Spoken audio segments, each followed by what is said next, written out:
Morning, everyone. I want you to open your Bibles to Luke 15. You can remain seated. We're going to start the sermon a little differently this morning. I want to introduce you to someone to be praying for.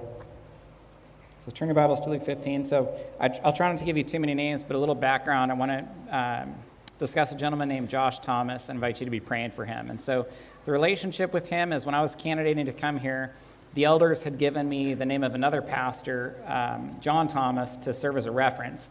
And so that's how my relationship with John Thomas began, and then I found out that we were supporting John's son. So John Thomas is a local pastor, and we're supporting actually his daughter, Karina, and son-in-law, Andy. So you know Andy and Karina Smith. We've been supporting them for years.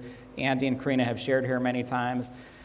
And so Karina's brother, John's son, Josh, was diagnosed with cancer.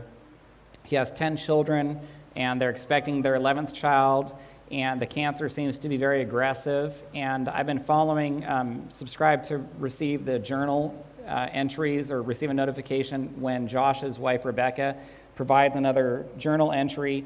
And the second to last one, she seemed to have put off providing the entry, she said, because she was waiting for some good news, and there wasn't any good news. And so she knew she needed to provide an update, and so she provided that update. And then the update that she provided, I believe yesterday or the day before, was more bad news, and said that the cancer has spread. And she began the entry by talking about Christ carrying us, and then transitioning into this discussion of Josh having to be carried up the stairs in their house.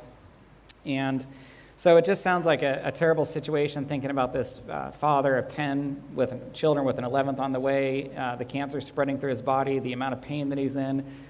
Rachel Dye happened to see him at the hospital, and she came back and she just shared about how strong his faith was and what an encouragement it was for her to be able to